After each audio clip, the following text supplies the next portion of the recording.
Mika Whaitiri. Tēnā koe, Mr Chair. Tēnā koe.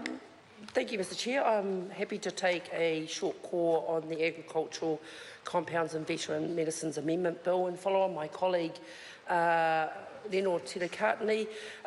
Labour supports this bill. As he adequately outlined, and maybe members of the actual Select Committee can correct us if we're wrong, the aim of the bill is to extend data protection for uses of innovative products and for non-innovative products. I think in the original Act it was 3 years. In this bill we're looking at extending it to 5 and in some areas 8 years, sir. This is a bill that very clearly is an enabler to our food system in Aotearoa, New Zealand. We want to make sure that products that are bought in doesn't jeopardise our existing food system in this country, but also we want to ensure that we are staying competitive, particularly with international competitors in the market that we are trying to achieve. Essentially, sir, the objectives of the bill is to encourage businesses that own trade name products to register new trade name products and to register more uses for existing trade name products. And I understand, looking through obviously the report of the Select Committee, and I want to acknowledge the work of the Primary Industry Select Committee. It's one of the few committees that I think it's really clear you're either a farmer or you're not.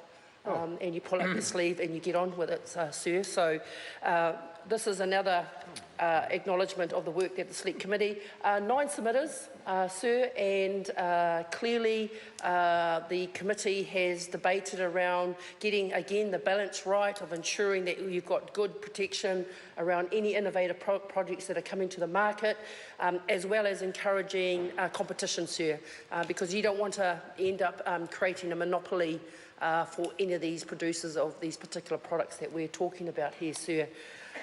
So I just wanted to touch briefly on those that the government set up a working group, sir, back in 2008 to review the data protection regime. COVAC Limited was commissioned, an independent economic research to, I guess, inform government on making sure that we obviously get the balance right, to examine the effects of the New Zealand current data protection rules on the market for agricultural compounds. Its findings informed, obviously, the problems as well as the regulatory options, sir.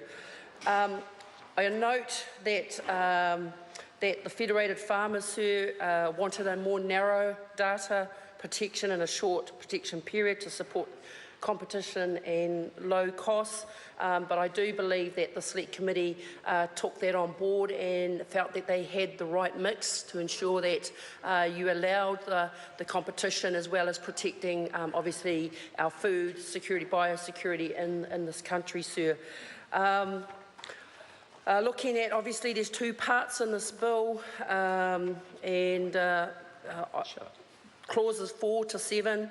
I see that the committee's worked very hard in inserting new clauses 4A and 4B around the assessment of the trade name products and provisional registration, and of course in clause 6 of part A, where we talk about replacing the existing part 6, which concerns the protection of confidential information about trade name products, sir. So I stand in support of, and good to see our colleague, our spokesman of primary industry, come here. I'm sure he will make a light of this contribution, other than to say that, sir, that we support it.